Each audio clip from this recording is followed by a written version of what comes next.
Our world, warm, comfortable, familiar.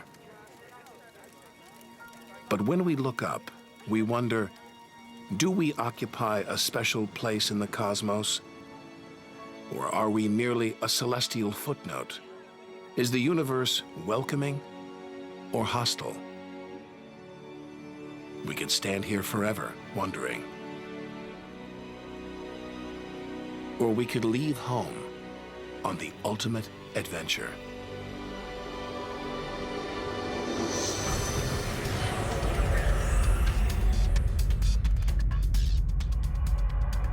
To discover wonders, confront horrors, beautiful new worlds, malevolent dark forces,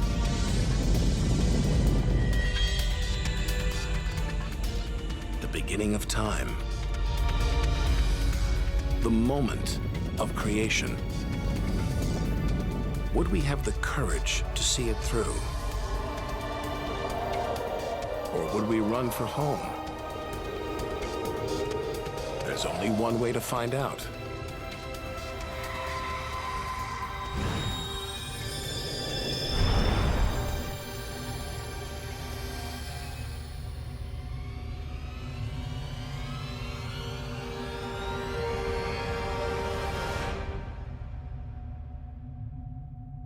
Our journey through time and space begins with a single step.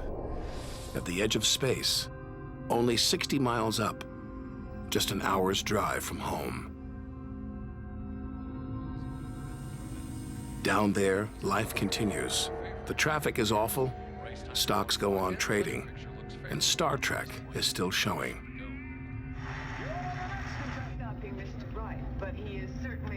The Blue Jays will be without starter Jim Clancy for a couple of weeks. It's a sporting form. When we return home, if we return home, will it be the same? Will we be the same?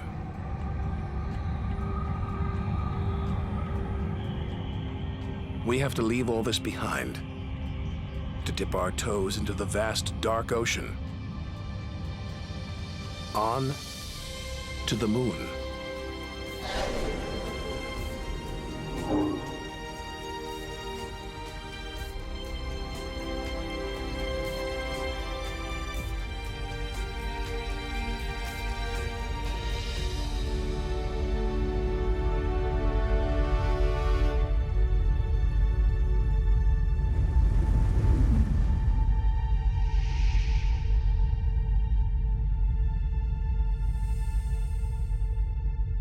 Dozens of astronauts have come this way before us.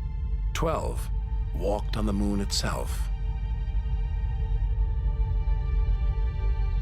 Just 250,000 miles from home. 3 days by spacecraft.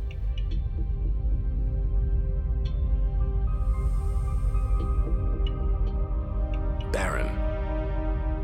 Desolate. It's like a deserted battlefield, but oddly familiar. So close, we've barely left home.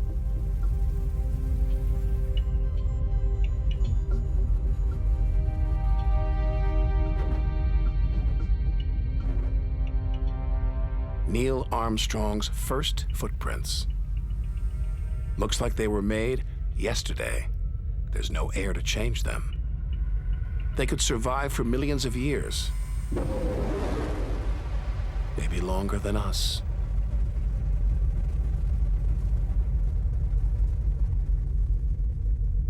Our time is limited. We need to take our own giant leap. 1 million miles, 5 million, 20 million miles. We're far beyond where any human has ever ventured. Out of the darkness, a friendly face. The goddess of love, Venus. The morning star, the evening star, She can welcome the new day in the east, say goodnight in the west.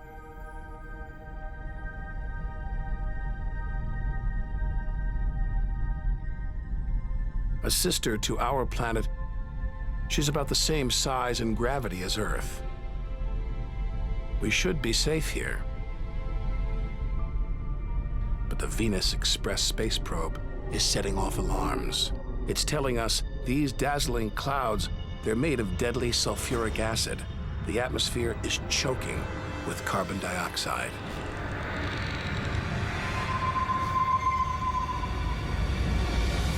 Never expected this. Venus is one angry goddess. The air is noxious, the pressure unbearable.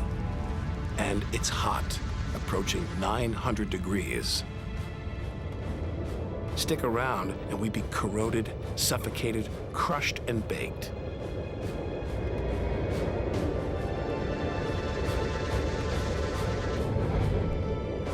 Nothing can survive here.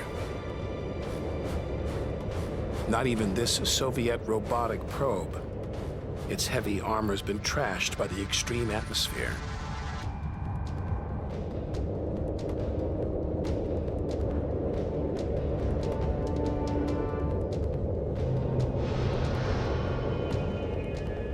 So lovely from Earth, up close, this goddess is hideous.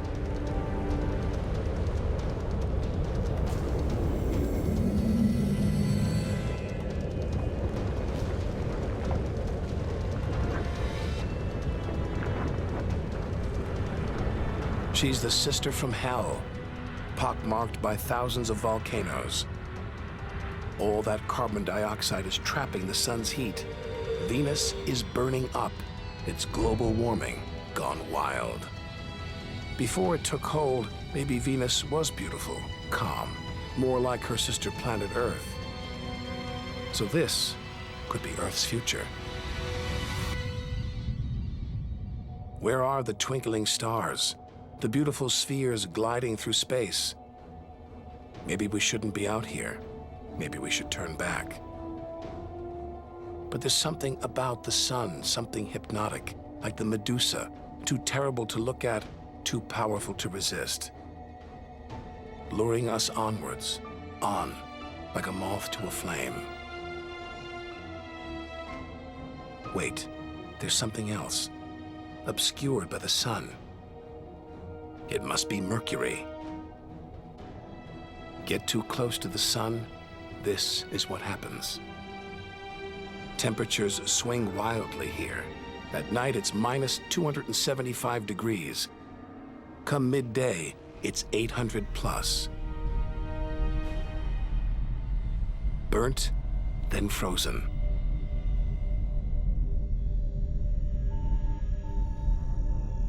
The Messenger space probe is telling us something strange. For its size, Mercury has a powerful gravitational pull.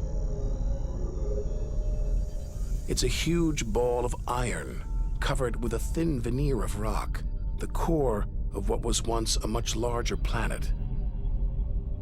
So where's the rest of it? Maybe a stray planet slammed into Mercury, blasting away its outer layers in a deadly game of cosmic pinball. Whole worlds, on the loose, careening wildly across the cosmos, destroying anything in their path.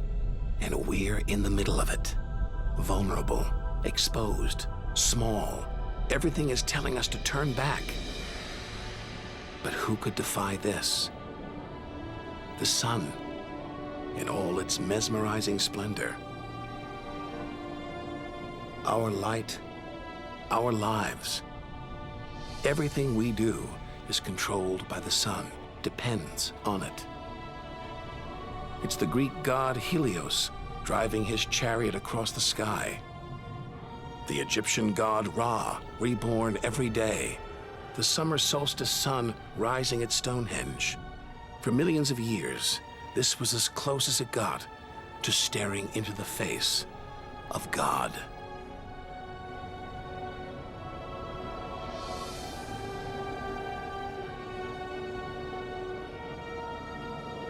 It's so far away. If it burned out, we wouldn't know about it for 8 minutes. It's so big, you could fit 1 million Earths inside it.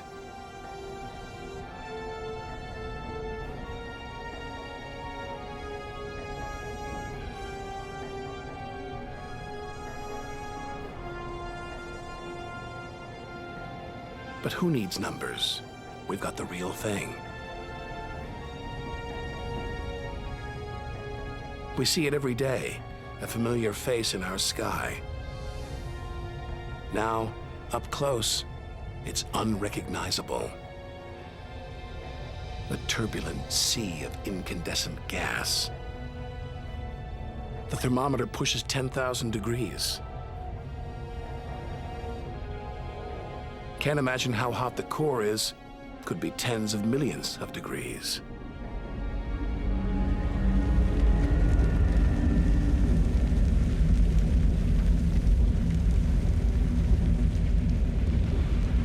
Hot enough to transform millions of tons of matter into energy every second. More than all the energy ever made by mankind. Dwarfing the power of all the nuclear weapons on Earth. Back home, we use this energy for light and heat. But up close, there's nothing comforting about the sun. Its electrical and magnetic forces erupt in giant molten gas loops. Some are larger than a dozen Earths, more powerful than 10 million volcanoes.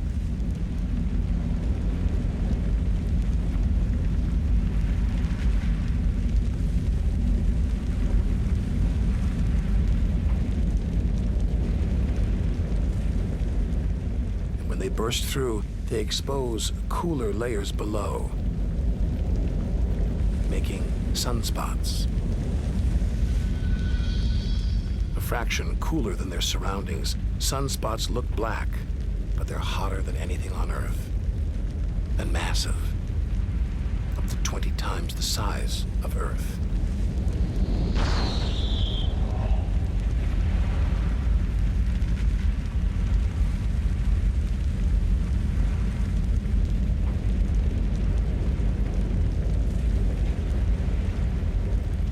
One day, all this will stop. The sun's fuel will be spent.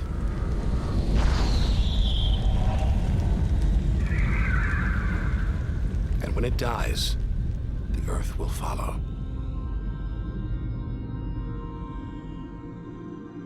This God creates life, destroys it, and demands we keep our distance.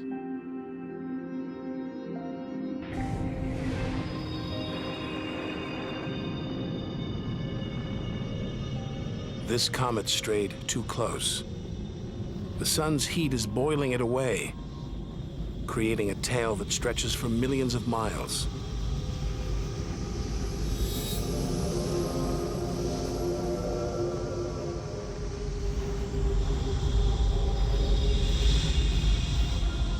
It's freezing it here.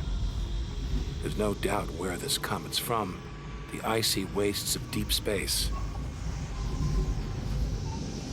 But all this steam, geysers and dust, it's the sun again, melting the comet's frozen heart. Strange, a kind of vast, dirty snowball covered in grimy tar. Tiny grains of what looks like organic material preserved on ice since who knows when. Maybe even the beginning of the solar system. Say a comet like this crashed into the young Earth billions of years ago. Maybe it delivered organic material and water, the raw ingredients of life. It may even have sown the seeds of life on Earth that evolved into you and me.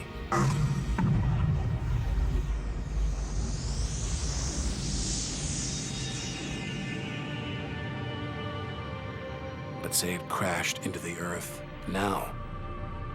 Think of the dinosaurs, wiped out by a comet or asteroid strike. It's only a question of time. Eventually, one day, we'll go the way of the dinosaurs.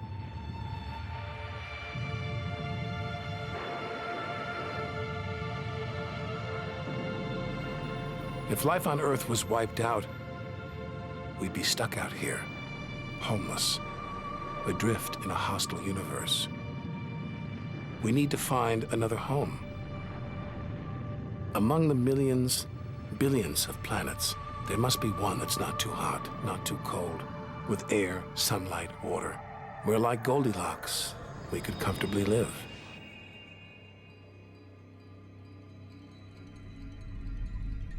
The red planet. Unmistakably, Mars. For centuries, we've looked to Mars for company, for signs of life.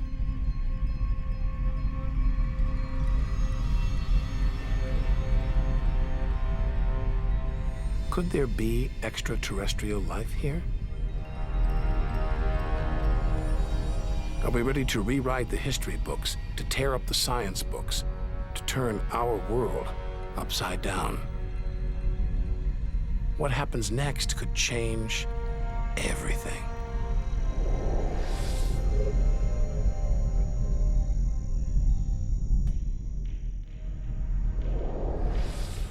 Mars is the planet that most captures our imagination. Think of B-movies, sci-fi comics. What follows? Martians. It's all just fiction, right? But what if there really is something here? Hard to imagine, though. Up close, this is a dead planet. The activity that makes the Earth livable shut down millions of years ago here. Red and dead. Mars is a giant fossil.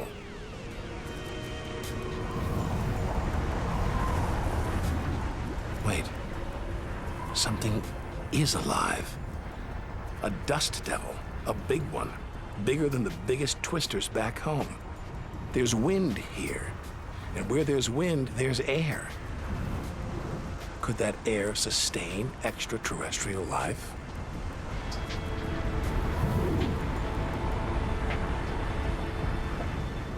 It's too thin for us to breathe. And there's no ozone layer. Nothing to protect us against the sun's ultraviolet rays. There is water, but frigid temperatures keep it in a constant deep freeze. It's hard to believe anything could live here. Back on Earth, there are creatures that survive in extreme cold, heat, even in the deepest ocean trenches. It's as though life is a virus. It adapts, spreads. Maybe that's what we're doing right now, carrying the virus of life across the universe. Even in the most extreme conditions, life usually finds a way. But on a dead planet, with no way to replenish its soil, no heat to melt its frozen water,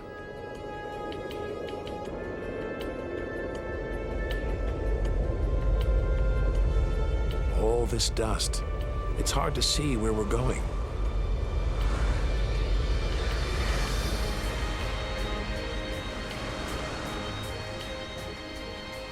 Olympus Mons, named after the home of the Greek gods, a vast, ancient volcano, 3 times higher than Everest. There's no sign of activity. Since its discovery in the 1970s, it's been declared extinct. Hang on. These look like lava flows, but any sign of lava should be long gone, obliterated by meteorite craters, unless this monster isn't dead, just sleeping. There could be magma flowing beneath the crust right now, building up, waiting to be unleashed. Volcanic activity could be melting frozen water in the soil, pumping gases into the atmosphere, recycling minerals and nutrients, creating all the conditions needed for life. This makes the Grand Canyon look like a crack in the sidewalk. Endless desolation, so vast it would stretch all the way across North America. But here, signs of activity, erosion, and what looks like dried up riverbeds. Maybe volcanic activity melted ice in the soil, sending water gushing through this canyon. Underground volcanoes could still be melting ice, creating water. And where there's water, there could be life.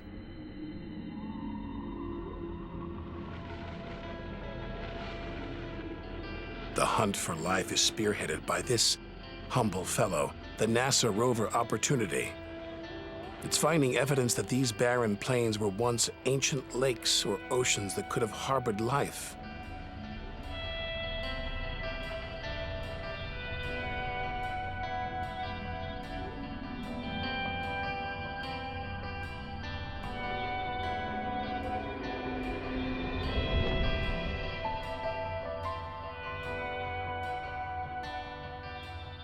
Look at those gullies.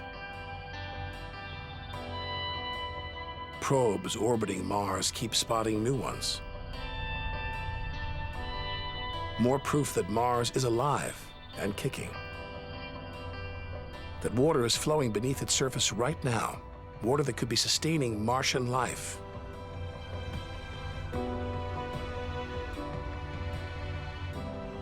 Now all we have to do is find it.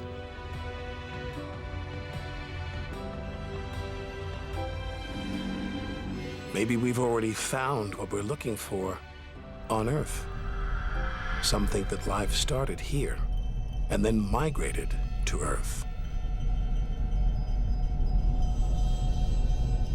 An asteroid impact could have blasted fragments of Mars, complete with tiny microbes, out into space and on to the young Earth, where they sowed the seeds of life. No wonder we find Mars fascinating. This could be our ancestral home. It could be we are all Martians. The Mars we thought we knew is gone, replaced by this new active changing planet. And if we don't know Mars, our next door neighbor, how can we imagine what surprises lie ahead?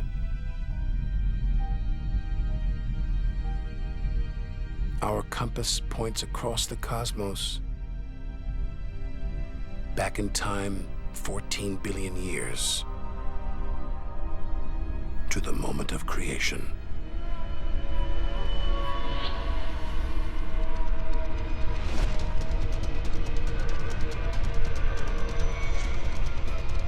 This is getting scary.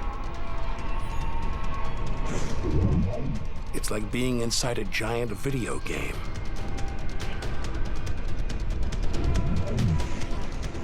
These are all too real.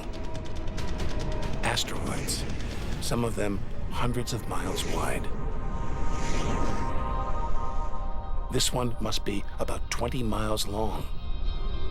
And there, perched on it, a space probe. Can't have been easy parking on an asteroid traveling at 50,000 miles an hour. It's a lot of effort just to investigate some rubble.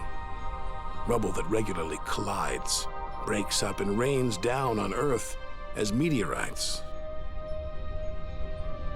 Our ancestors saw shooting stars as magical omens, and they were right. Rubble like this came together to make the planets, including our own. Pretty magical. By dating the meteorites found on Earth, we can tell the planets were born 4.6 billion years ago.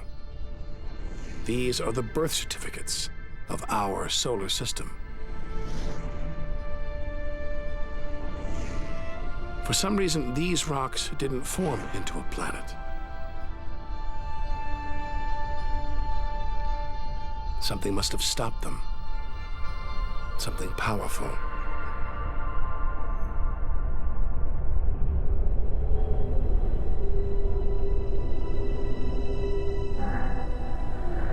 Jupiter. What a monster. At least 1,000 times bigger than Earth, so vast you could fit all the other planets inside it. Something this massive dominates its neighbors. Its gravity is pulling the asteroids apart.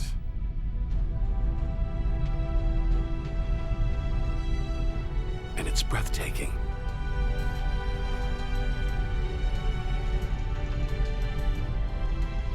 But this beauty is a beast. It's almost all gas. Land here and we'd sink straight through its layers into oblivion.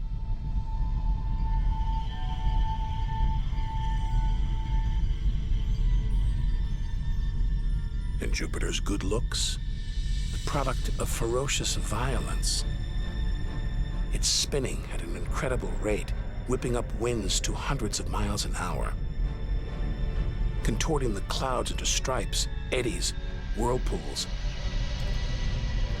And this, the legendary Great Red Spot. The biggest, most violent storm in the solar system. At least 3 times the size of Earth, it's been raging for over 300 years. All these churning clouds must have sparked an electrical storm. Just one bolt is 10,000 times more intense than any at home.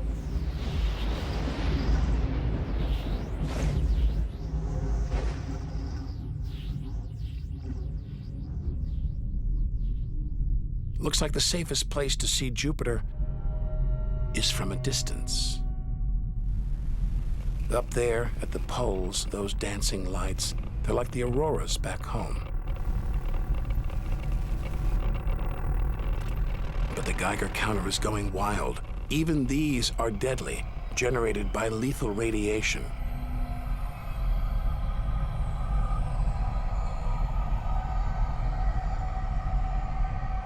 Out here, nothing is what it seems. The universe is full of terrors, traps,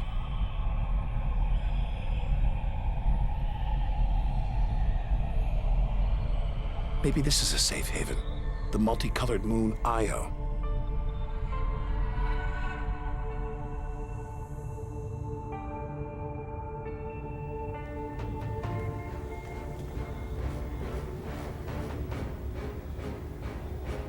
Wrong. Very wrong.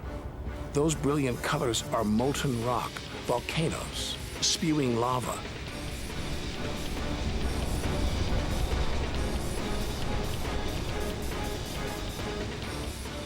Our journey across the universe is turning into a struggle for survival.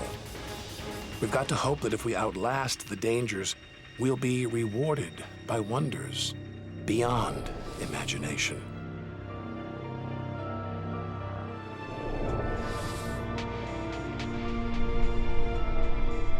"400 million miles from Earth.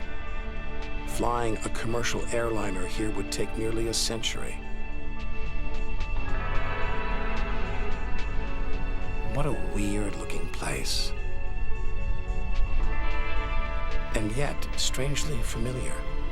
A bit like the Arctic, with all that ice, all those ridges and cracks.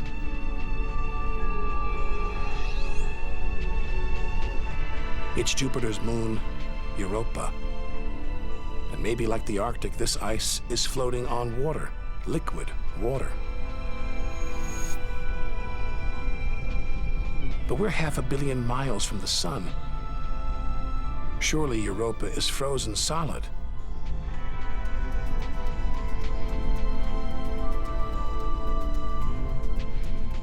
Unless Jupiter's gravity is creating friction deep inside, heating the ice into water, allowing life to develop in the waters beneath its frozen crust. We might be feet away from aliens. From a whole ecosystem of microbes crustaceans, maybe even squid. The only thing between us and the possibility of alien life, this layer of ice. But until we send a spacecraft to drill here, Europa's secrets will remain beyond reach.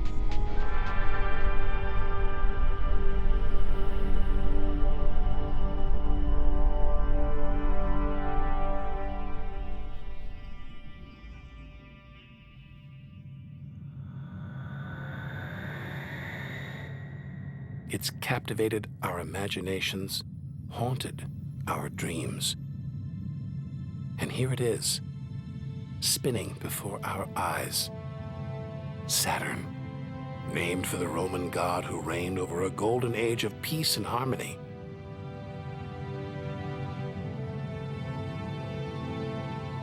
This planet's a giant ball of gas, so light it would float on water. Its spectacular rings would stretch almost from Earth to the moon.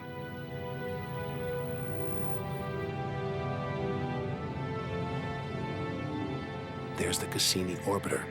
It's picking up ghostly radio emissions, probably generated by auroras around Saturn's poles. This is the real music of the spheres. Cassini's telling us where these rings came from. They're the remnants of a moon shattered by Saturn's gravitational pull. Incomparable beauty from total destruction.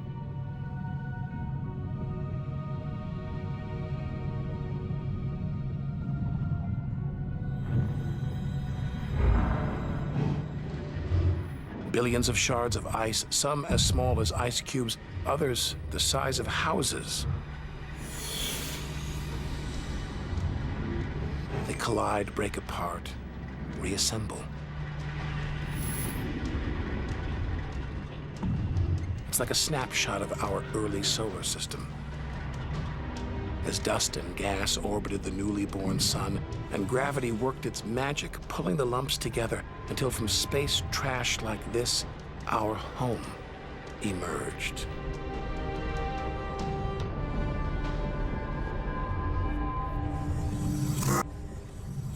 We could stay here forever.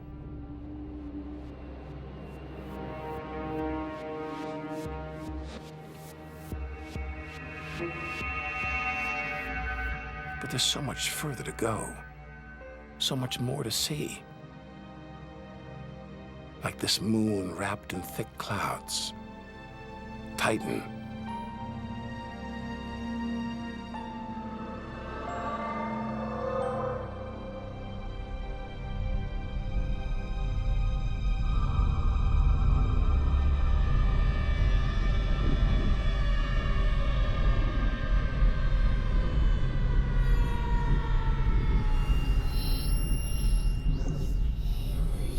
There's an atmosphere down here.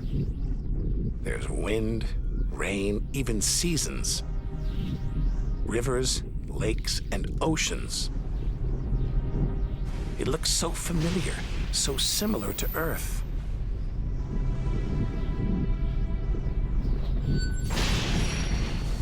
But that's not water. It's liquid natural gas. Hundreds of times more natural gas than all the Earth's oil and gas reserves. Maybe one day we'll use this energy to fuel a colony. Assuming there isn't life here already.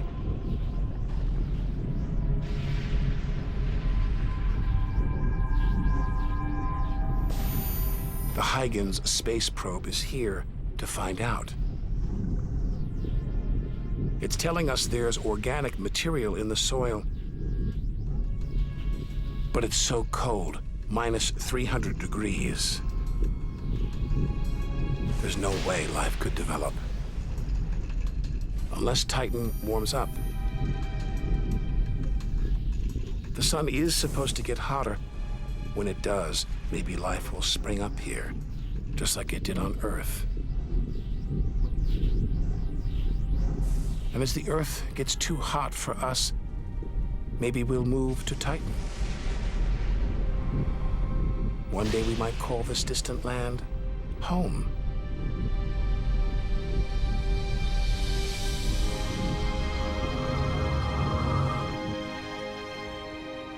Home. We're at least 700 million miles away now. After this, we lose visual contact with Earth. We're standing on a cliff, looking out over a great chasm that stretches to the beginning of time. Do we have the courage to jump? We're in the solar system's outer reaches. Unseen from Earth, unknown for most of history. It's like diving into the depths of the ocean.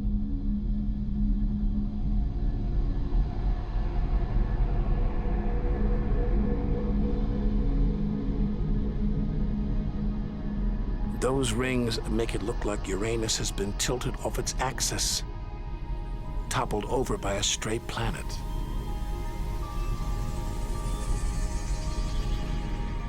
It's eerie out here. Already beginning to feel small, lonely. Maybe this is how we'll feel at the edge of the universe.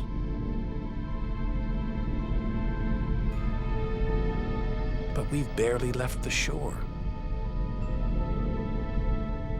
If the solar system was 1 mile wide, so far we've traveled about 3 inches.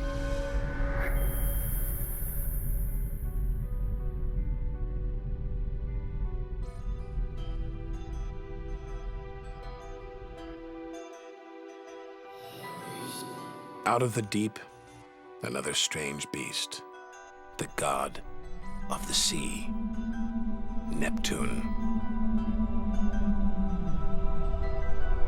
This world is covered in methane gas,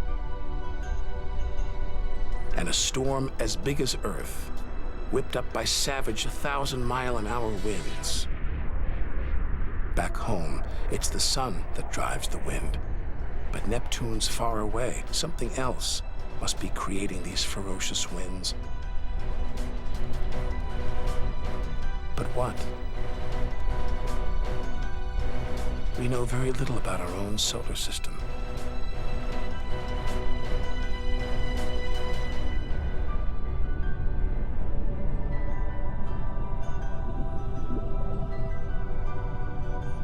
After all those balls of gas, a solid moon.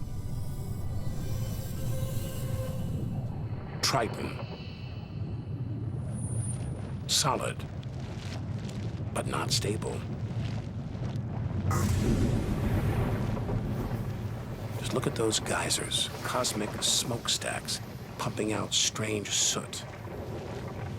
And this moon is revolving around Neptune in the opposite direction of the planet's spin. A cosmic battle of wills that this angry moon is destined to lose.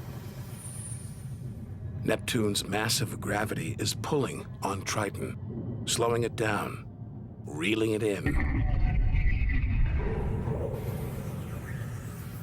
One day, it will be ripped apart by Neptune. And that's it. No more moons, no more planets in our solar system. It's getting colder. We're getting further from the sun, slipping from the grip of its gravitational tentacles.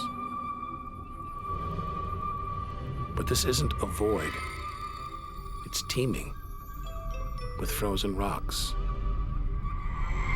like Pluto. Until recently, we thought Pluto was alone. Beyond it, nothing.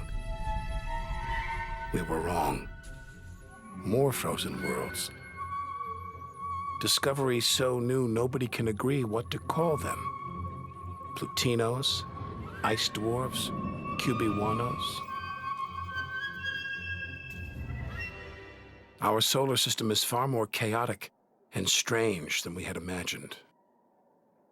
Now we're 8 billion miles from home. The most distant thing ever seen that orbits the sun. Another small, icy world, Sedna, discovered in 2003. Its orbit takes 10,000 years to complete.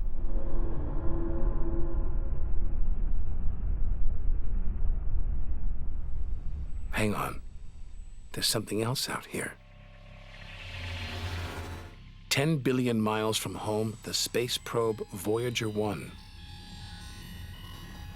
This bundle of aluminum and antennae give us close-up views of the giant planets and discovered many of their strange moons. It's traveling 20 times faster than a bullet, sending messages home.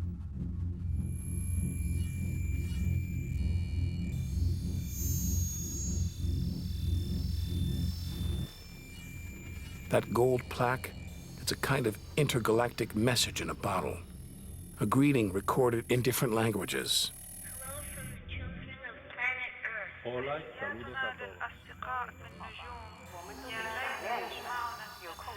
Earth. And a map showing how to find our home solar system. The great physicist Stephen Hawking thinks it was a mistake to roll out the welcome mat. After all, if you're in the jungle, is it wise to call out?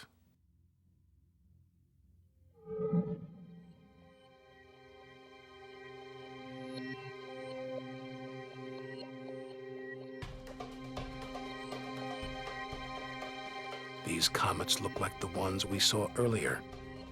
There's a theory that the raw materials for life began out here on a rock like this until something dislodged it, sending it hurtling towards the Earth.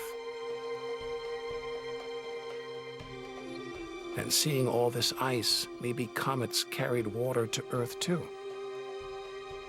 The water in the oceans, in your body. All from this distant celestial ice machine.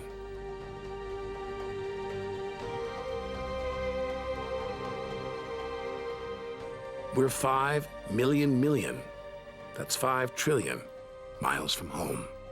But this is still only a baby step. Ahead, trillions of miles, billions of stars. Time to stop looking back and start looking ahead. To step out into the big, wide universe.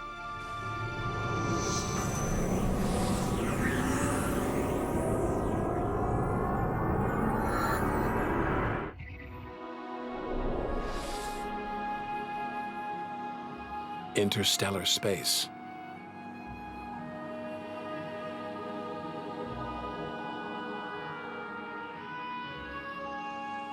Billions of stars like our own sun, many with planets, many of those with moons.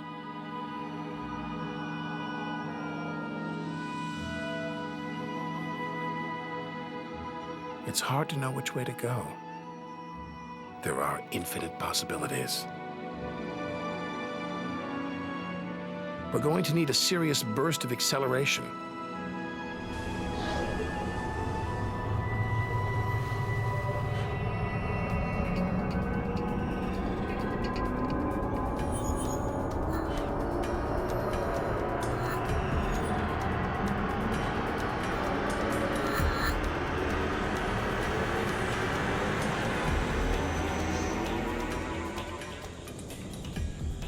$25 trillion miles from home. A 150,000-year ride in the space shuttle. And we've only just reached the first solar system beyond our own. Alpha Centauri. Not one, but 3 stars, spinning around each other, locked in a celestial standoff.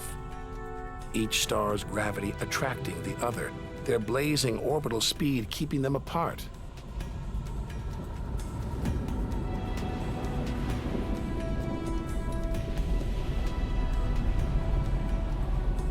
Get between them and we'd be vaporized. Trillions of miles from home. So far that miles are becoming meaningless. Out here we measure in light years. Light travels 6 trillion miles a year, so we are over 4 light years from home. Distances so vast, they're mind-boggling.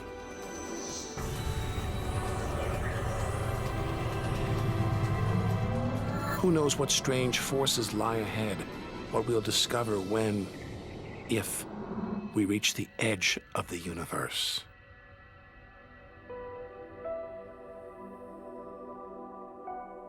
"10 light years from Earth, the star Epsilon Eridani. Spectacular rings of dust and ice, and somewhere in there planets forming out of the debris, being born before our eyes.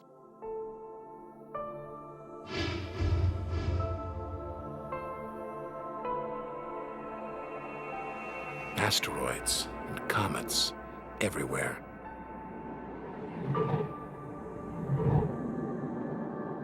We could almost be looking at our own solar system billions of years ago, with comets delivering the building blocks of life to these young planets.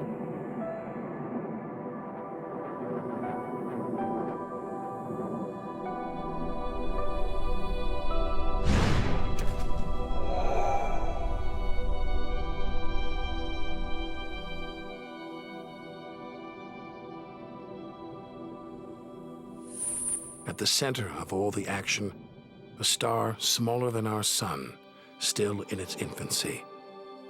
Any life in this solar system would be primitive at best.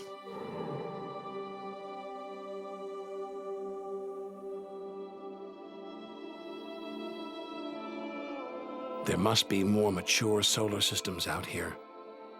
But finding them is like looking for a needle in a cosmic haystack.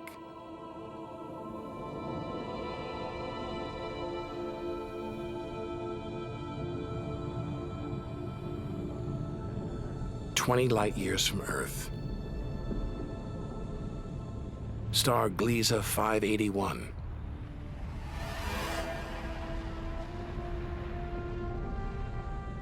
It's about the same age as our sun.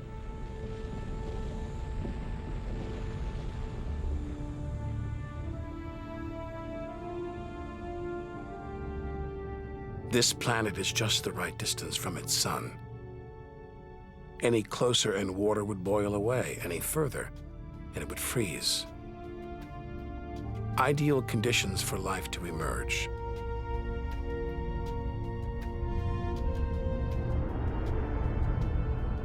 And if a comet has struck, delivering water and organic materials, then life, complex beings like us, even civilizations like our own, could be down there, right now.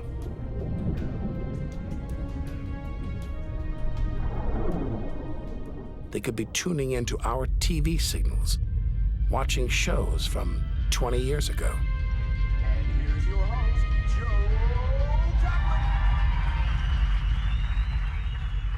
But until we devise a way of communicating over these vast distances, all we can do is speculate. Us and them, living parallel lives, unaware of each other's existence.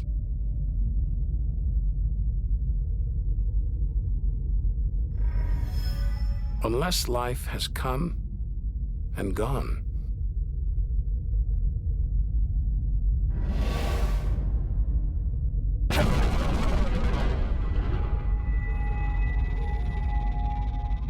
That's the problem with comets.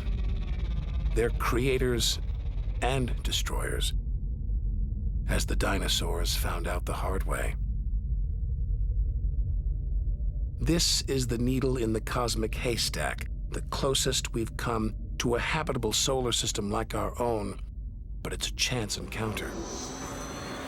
There could be hundreds, millions more solar systems like this out there, or none at all.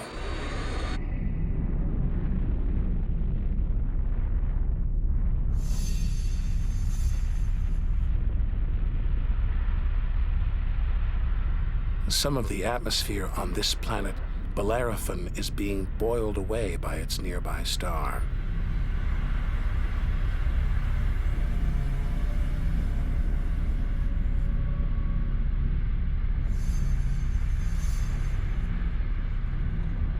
From Earth, we can't see planets this far out. They're obscured by the brilliance of their neighboring stars. But the planets have a minute gravitational pull on those stars. Measure these tiny movements, and we can prove they exist.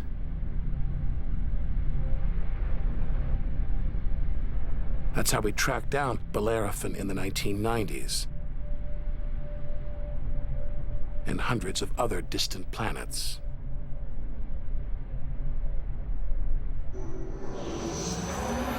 "65 light years from Earth. Turn on your TV here and you'd pick up Hitler's Berlin Olympics."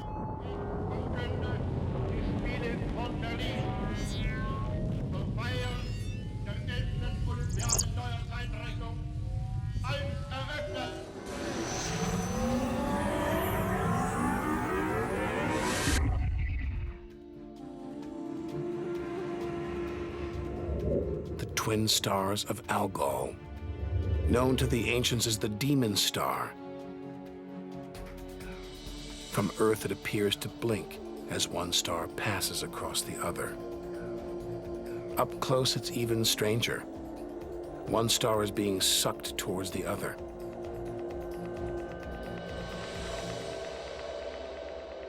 Almost 100 light years from home, faint whispers from one of the first ever radio broadcasts. We appreciate it if anyone hearing this broadcast would communicate with us. We are very anxious to know how far the broadcast is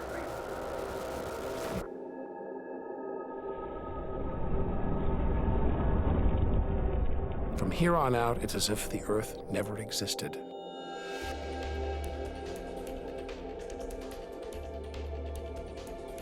Feels like a lifetime since we stood on that beach, looking up at the sky, wondering where and how we fit in. We've learned one thing for sure. The universe is too bizarre, too startling, for us to guess what lies ahead.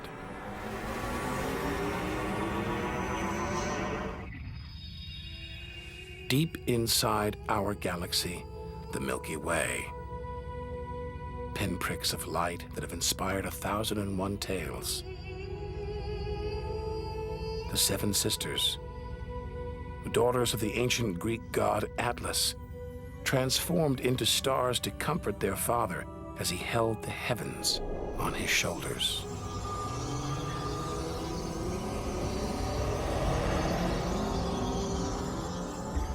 And this giant, Betelgeuse, the brightest, biggest star we've seen so far, 600 times wider than our sun.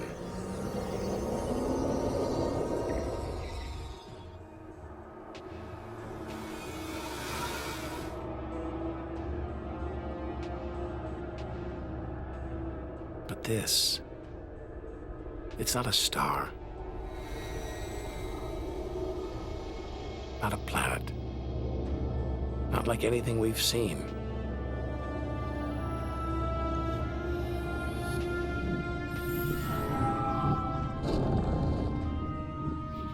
A ghostly specter more than 1,300 light years from Earth.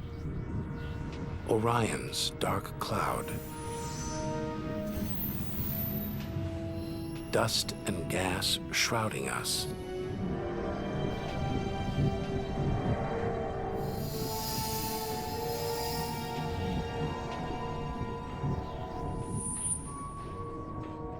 There, deep inside, a light, pulling the dust and gas towards it, heating up, merging into a ball of burning hot gas.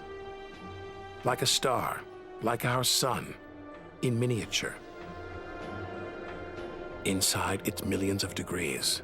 So hot it's beginning to trigger nuclear reactions, the kind that keep our sun shining, making energy, radiation, light. A star is being born.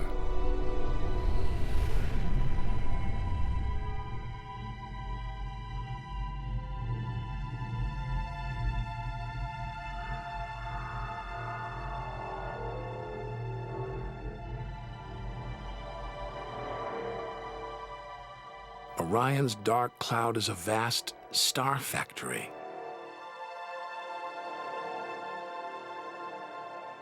We're witnessing the birth of the future universe.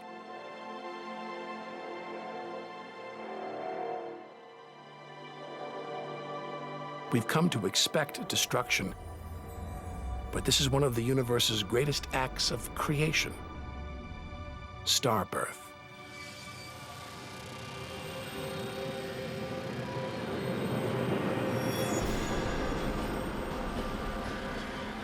This doesn't look right.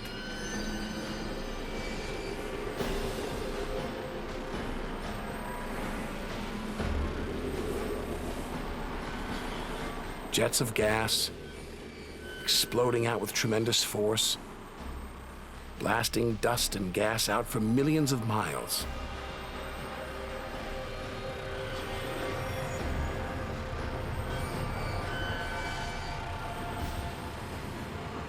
It's unbelievably violent and creative. Nebula. Vast, glowing clouds of gas hanging in space. With no wind out here, they'll take thousands of years to disperse. They seem to be forming a vast stellar sculpture. Nature is more than a scientist, an engineer. It's an artist on the grandest of scales.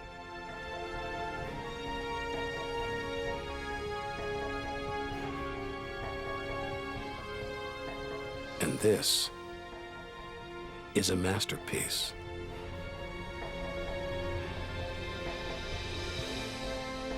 Stars are born, grow up, and then what? Do they die? Do they slip quietly into the night or go out with a bang?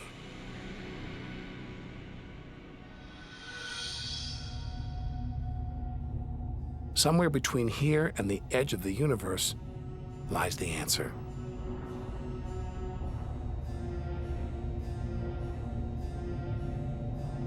Luminous clouds suspended in space, encircling what was once a star like our own sun.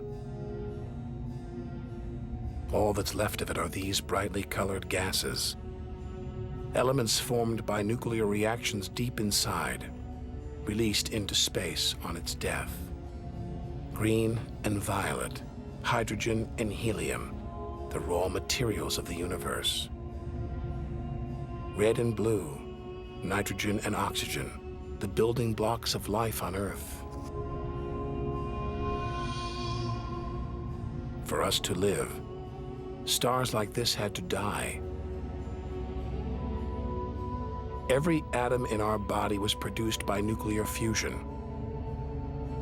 In stars that died long before the Earth was even born. We are all the stuff of stars. Our family tree begins here.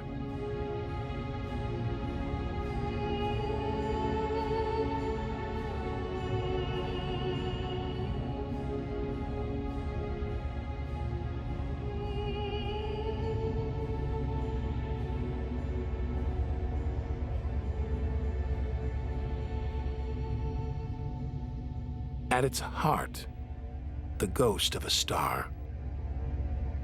A white dwarf. White, hot, small, but unbelievably dense. In the star's dying moments, its atoms fused and squeezed together, making it so dense that just a teaspoon of this white dwarf would weigh 1 ton.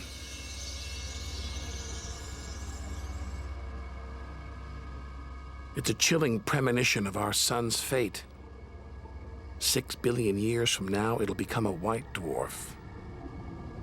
Its death will herald the end of life on Earth. Makes you wonder how many other worlds have come and gone. Celestial stories left untold. Lost forever.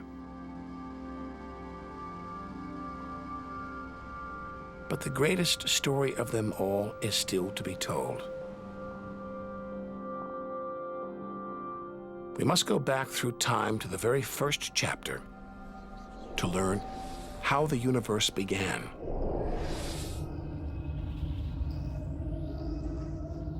The scattered remains of a dead star, the Crab Nebula. 6,000 light years from home, deep inside a stellar graveyard. We've learned so much, seen things we'd never have believed possible. Now sights like this, wonders once beyond imagination, we take in our stride.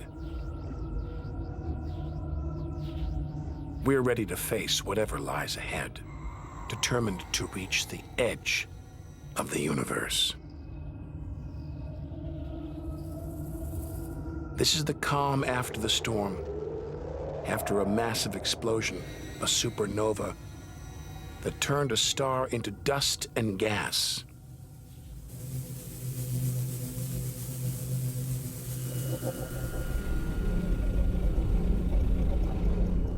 The eye of the storm, a spinning, pulsating star, a pulsar.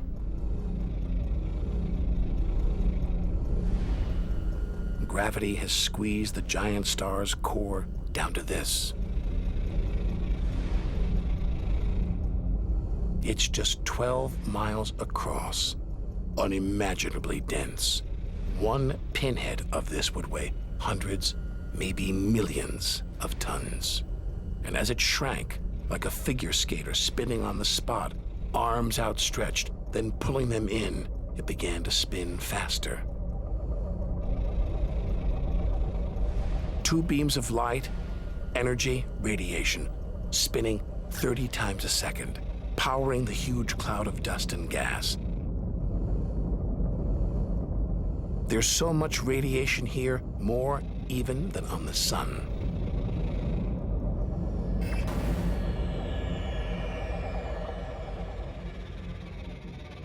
That was easily the deadliest thing we've encountered so far.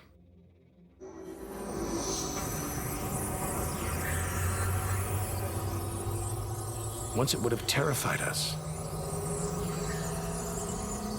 But now we realize that without the dangers, there'd be no wonders. Without the nightmares, there'd be no dreams.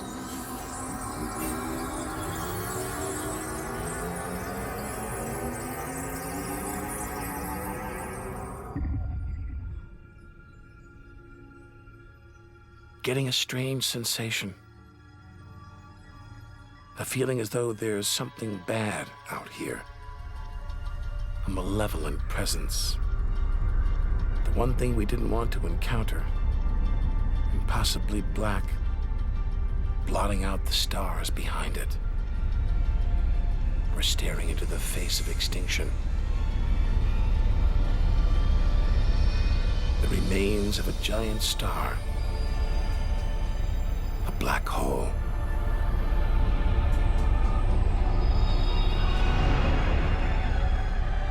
Far denser than a pulsar.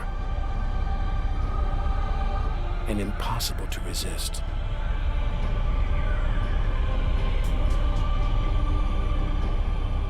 Its gravity is so intense not even light can escape.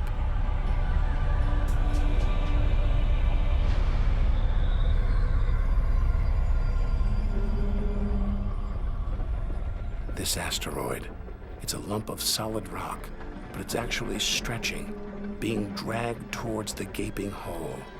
Inside, there's no matter as we know it. No time, no space.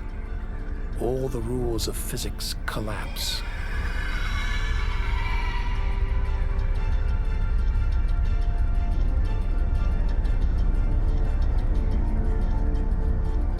The asteroid is gone. Nobody really knows where. This is the edge of human understanding. There could be millions of black holes creeping around our galaxy, more perhaps than all the stars in the sky. But we wouldn't see them until it was too late.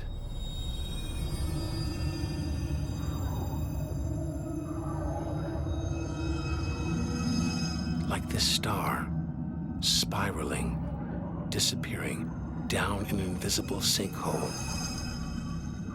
Who's to say we don't live inside a vast black hole? That the whole universe isn't inside one right now, inside another universe. Think about it for too long and your mind reels. Sometimes it feels like the more we see, the less we know.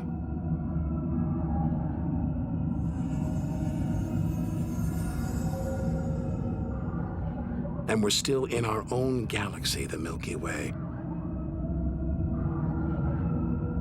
The vastness of the universe beyond still lies ahead. The wonders, the dangers, the secrets, they're out there, waiting to be discovered.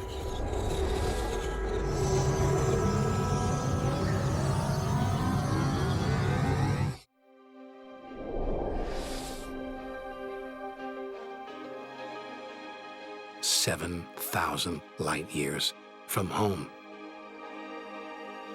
It's as though we're in a forest thick with trees, each so beautiful, so fascinating, it's impossible to look beyond, to see the bigger picture.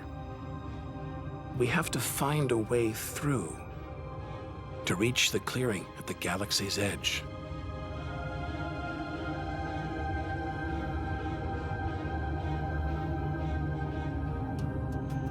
But faced with sights like this, it's hard to leave.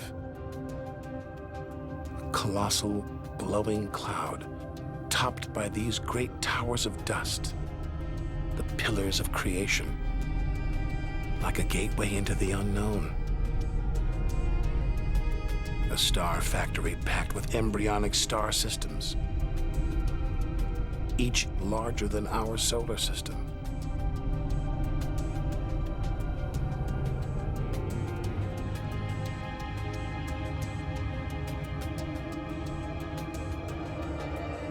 We have to resist its siren song, tear ourselves away, to carry on towards the edge of the galaxy.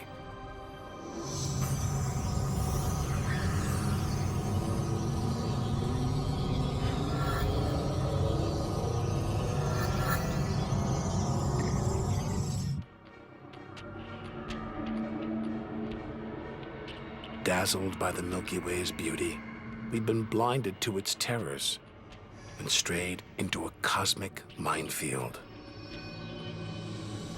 Like an explosion in slow motion. A massive star, millions of times brighter than our sun. It's going into meltdown.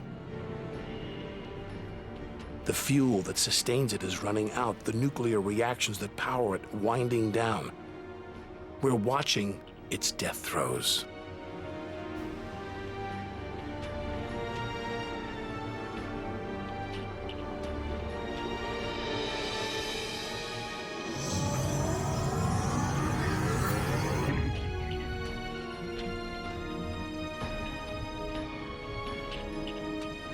An even bigger, dangerously unstable star. But this one's about to explode. And when a star this big dies, it's 100 times more violent than a supernova. We've stumbled into the most violent star death of all, a hypernova.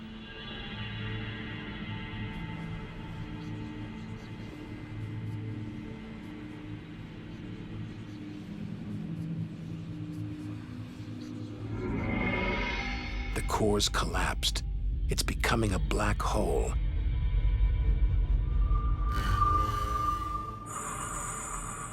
And that's the shock wave surging through the star, ripping its outer layers into space.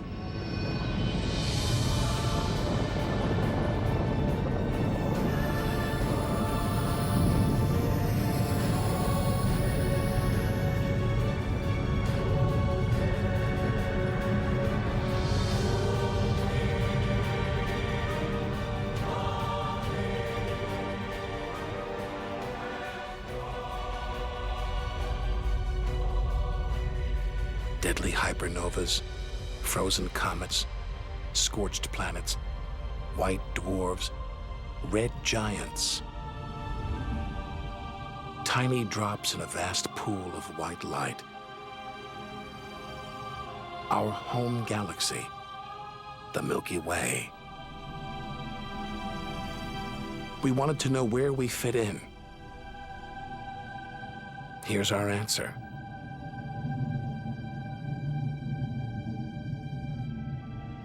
civilizations past and present, everyone that's ever lived. The smallest bug, the highest mountain, all of it invisible, not even a tiny speck.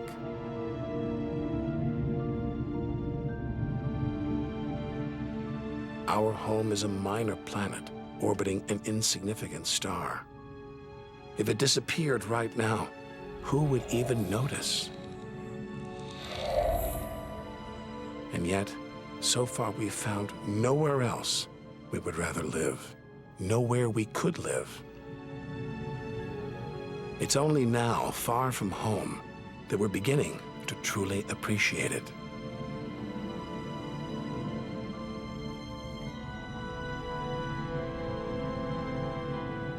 Look at all these stars. Hundreds of thousands of them. Surely one of them, more than one, must be capable of supporting life.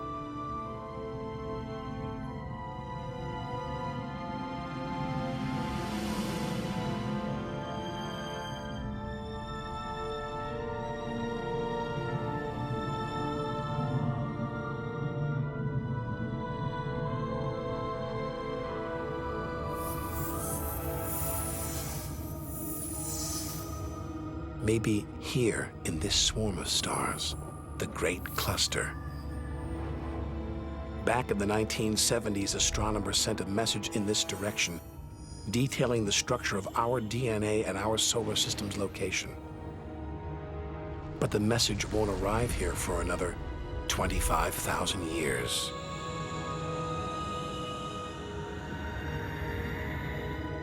We haven't found alien life yet.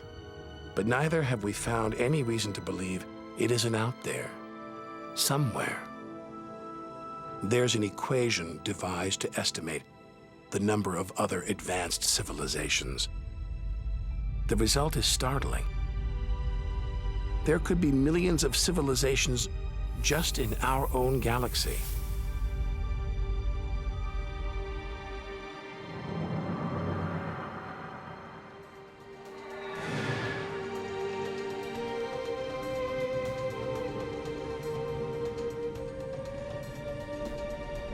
Everything we've seen so far is inside the Milky Way. Now we're ready to leave our home galaxy, to enter intergalactic space. Here's our chance to solve the ultimate mystery and experience the moment of creation.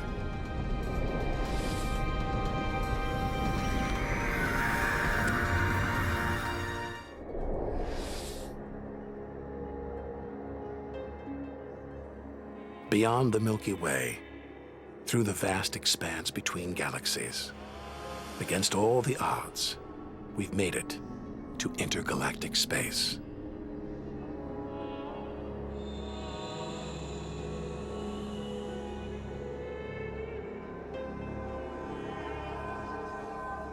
Out here, there's no horizon in sight.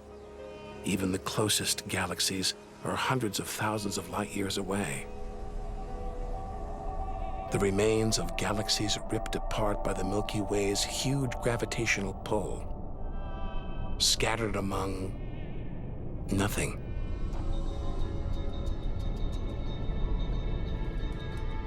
This is as close as the universe gets to a perfect vacuum. But even this isn't totally empty.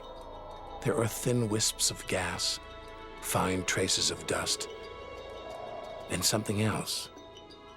Dark matter. So mysterious we can't see it, feel it, taste it, touch it, or even measure it. Yet so common, it could make up over 90% of all the matter in the universe. If dark matter does exist, it means there's no such thing as empty space. Even out here, we're surrounded by matter. We think it exists because of its apparent hold on galaxies, like this one, the Large Magellanic Cloud.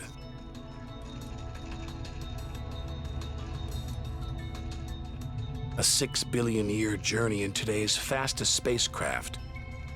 160,000 light years from the Milky Way at the edge of its gravitational reach. This galaxy should spin off into space, but something is holding it here. Something invisible, powerful. Dark matter. Stars. Clusters of stars. Nebulae. It's a vast astronomical treasure trove.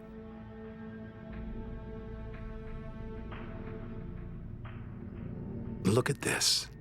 It's like a string of gleaming pearls. It's a fireball, expanding out from what must have been a massive explosion, a supernova. So bright that when light from the explosion reached Earth 20 years ago, it was visible to the naked eye. And so violent, it triggered a string of nuclear reactions, forcing atoms together, creating new elements. Gold, silver, platinum, blasting them out into space.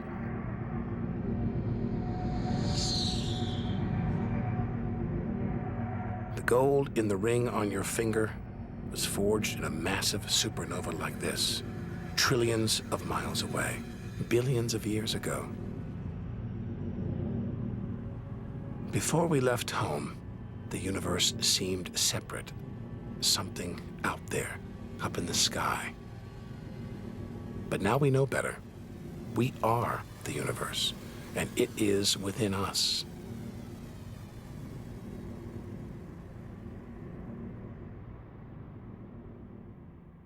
It's comforting to remember as we venture through this abyss. Further and further. Faster and faster.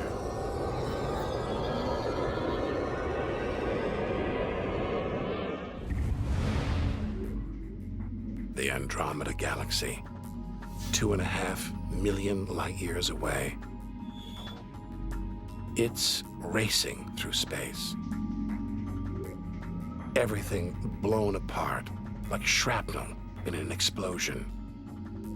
We're seeing this galaxy as it was when our ape-like ancestors first walked on the African plains.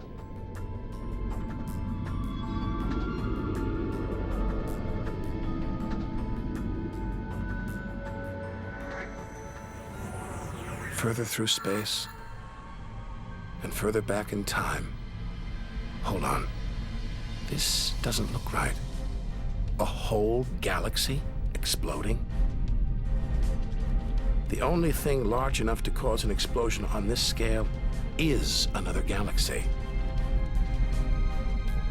It looks like the end of the world. But this galaxy won't die. It'll be reborn. A new shape, perhaps even new stars, as dust and gas collide, creating friction, shock waves, triggering the birth of stars.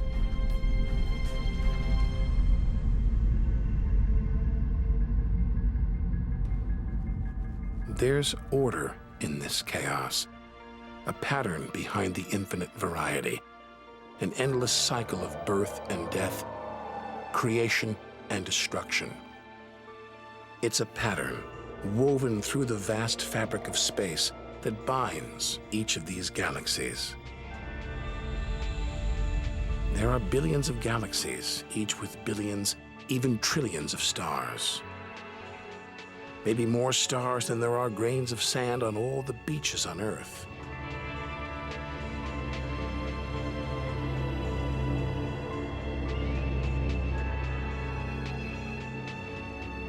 We're finally beginning to see the big picture. And it's grander than we ever imagined. This galaxy, the huge Pinwheel Galaxy, is so far from Earth that if we send a message home now, it will take 27 million years to get there. Who knows whether our species, our planet, will still be around to receive it.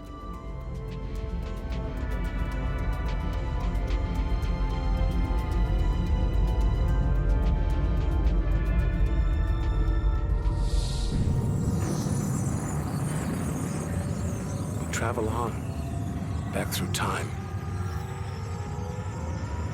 Past the point where the dinosaurs were wiped out.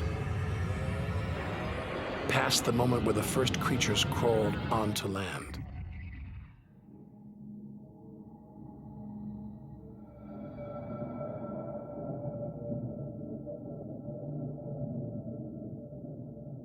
$2 billion light years from home, closing in on the edge of the universe, going back to the beginning of time.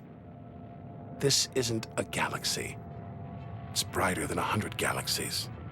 A blinding beam of energy surging for trillions of miles.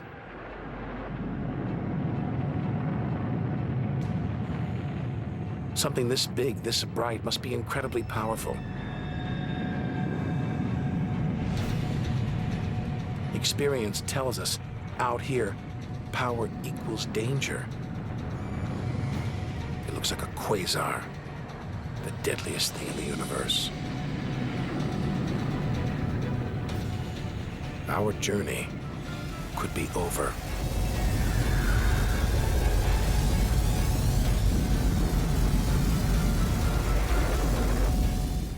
The deadliest, most powerful thing in the universe. A quasar. A swirling cauldron of superheated gas.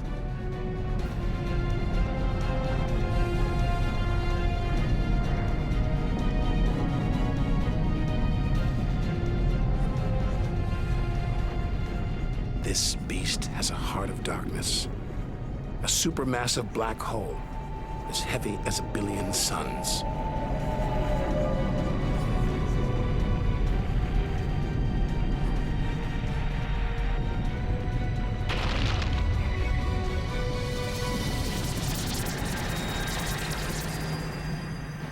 It's ripping apart whole stars, devouring them until they're nothing, lost forever from the visible universe.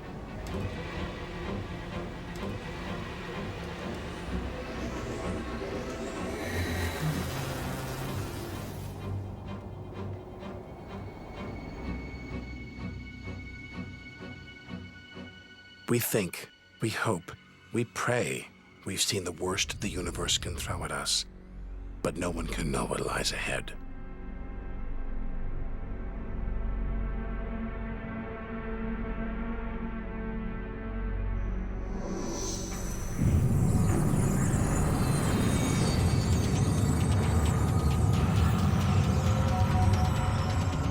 We'll need to go further, go faster.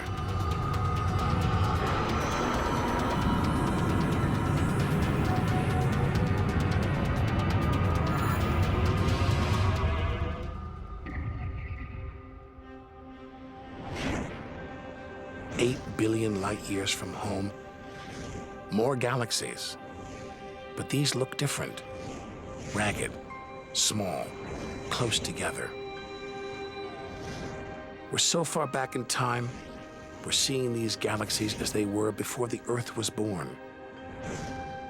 They're still young, still growing. We're getting close to where and how it all began.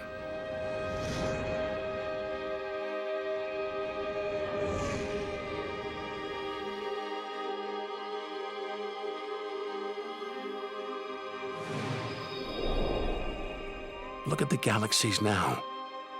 They're more like primitive plankton, floating in a vast dark ocean.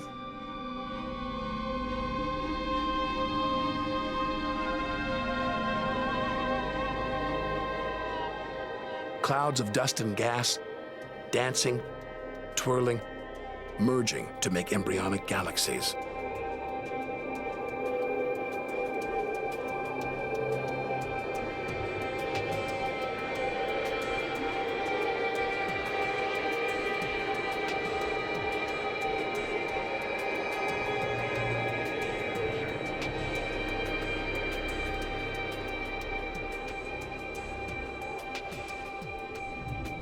They're disappearing. We've gone back before the stars were born. into a cosmic dark age.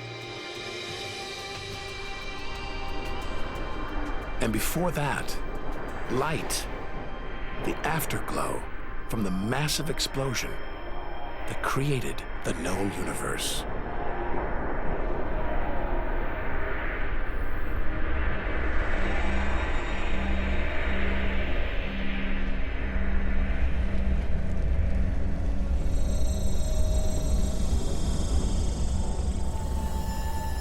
This is it. We've made it. The edge of the universe. 80 billion trillion miles from home. 13.5 billion years ago.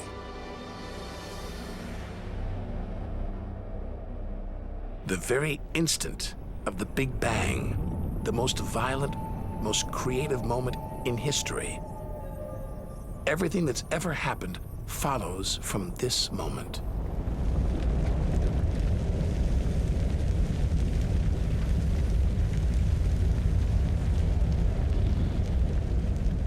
Every religion, every culture has pondered it. But we still don't know what sparked this act of creation, or why. This is where our journey ends, and the universe begins.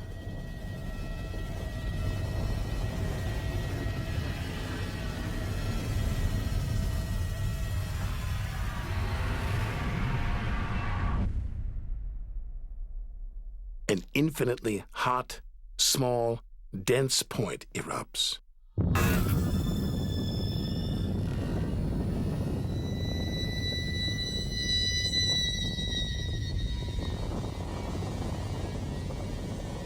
Creating space, time, matter, our universe itself.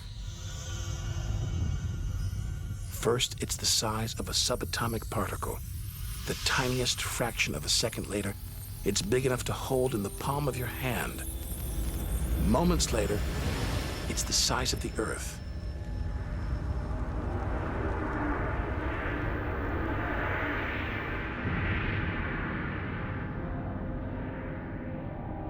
Today, the light from the Big Bang is still spreading out. You can hear it as a radio hiss. See it as television static.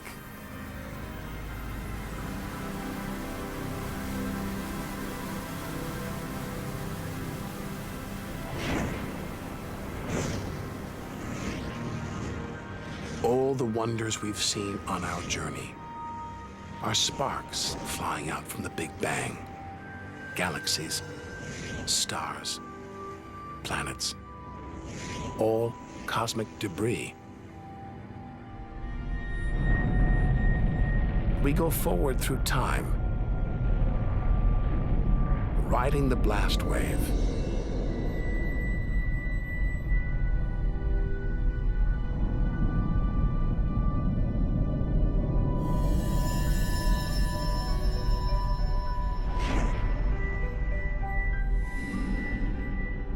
Until we reach another cooling cinder swirling in the afterglow of the Big Bang.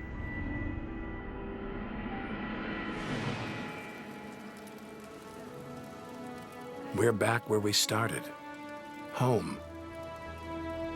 Only now can we really know it. Smaller, more fragile than we ever imagined. Destined to die, swallowed by a dying sun. But we shouldn't despair. We should rejoice. We've managed to experience the wonders of the universe. We should celebrate our achievements and enjoy our moment in the sun.